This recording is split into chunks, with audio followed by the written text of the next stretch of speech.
તો જય શ્રી રામ, જય ગોગા મહારાજ બધા ભાઈઓને. તો ભાઈઓ આજે આપણે સવાર નીકળી ગયા ભુજ, થોડું ઘણું કામ હતો અને એટલી વારમાં મળી ગયા આપણા જગાભાઈ, જે આપણા મોટા ભાઈ છે, અને એમના સુપુત્ર એટલે કે ઋતુ આપણો ભત્રીજાને થોડી વાર રમાડી અને પછી નીકળી ગયા આપણા કામ તરફ. તો મળ્યા આપણે દીપભાઈને અને સાથે હતા બીજલભાઈ. દીપભાઈ અને બીજલભાઈ સાથે આપણે ઘણી ટાઈમ નોકરી કરેલ છે ફોર વ્હીલરોમાં ભાઈઓ. પહેલાં જ્યારે આપણે ફોર વ્હીલમાં હતા ત્યારે ભાઈઓ સાથે બહુ જૂની યાદો છે. એટલે પછી ભાઈઓને મળીને પછી ભાઈઓ ભેગા નીકળી ગયા આપણે ઓફિસે.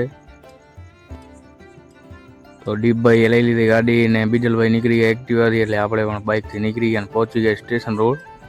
ત્યાં તો દેખાણી આપણી જૂની યાદો ભાઈઓ. ગાડીઓમાં આપણે ઘણા હાલ્યા હતા અને એટલી વારમાં આવી ગયા હતા દીપભાઈ. અને દીપભાઈએ પછી રાખી દીધી ગાડી પાર્કિંગમાં, થોડાક સીન સપાટા કરી. પછી દીપભાઈ અને બીજલભાઈ સાથે નીકળી ગયા આપણે બીજા માળે, એટલે લિફ્ટનો સહારો લઈશું આપણે. પછી લિફ્ટમાં થોડી ઘણી મજાક મસ્તી કરતા કરતા આપણે પહોંચી ગયા બીજા માળે અને પહોંચી આવ્યા આપણી ઓફિસે, એટલે કે મા ટ્રાવેલ એજન્સી, જેનું બોર્ડ હમણાં નથી ભાઈઓ, કારણ કે હમણાં શિફ્ટ કરેલ છે. એટલે પછી તો બીજલભાઈએ ખોલી નાખ્યું શેટર અને ફાઇનલી આવી ગયા ઓફિસમાં. અને લાગતા હતા બીજલભાઈ કંકોત્રી, જે નીલેભાઈના લગ્નની છે ભાઈઓ. પછી તો બીજલભાઈએ દઈ દીધા આપણે કંકોત્રી, ને પછી કંકોત્રી લઈને આપણે ભાઈઓ સાથે નીકળી ગયા. ભાઈઓ જતા હતા પાણી ભરવા માટે, ઓફિસે પાણી ઓછું હતો એટલે ભરવા જતા હતા અને રસ્તામાં થોડી ઘણી કરી મસ્તી મજાક.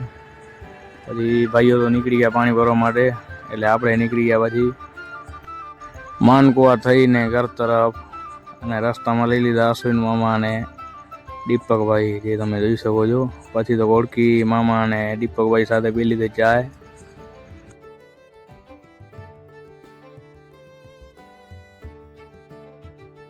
પછી સાંજના ટાઈમે પહોંચી ગયા ઘરે, અને ઘરે પહોંચીને કરી લીધી થેલી પેક.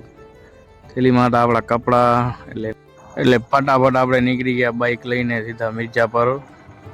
અને મિર્જાપર આપણે જવાનું છે જેડીભાઈ સાથે. એ ક્યાં જવાનું છે એ તમને કાલના વ્લોગમાં ખબર પડી જશે ભાઈઓ. તો જેડીભાઈ કરતા હતા કાંચ સાફ, અને પછી ગાડીમાં પુરાયો ડીઝલની ટાંકી ફૂલ કરાવીને નીકળી ગયા આપણા આગળના સફર માટે. તો મળશું નવા વ્લોગમાં, ત્યાં સુધી બધા ભાઈઓને જય ગોગા મહારાજ.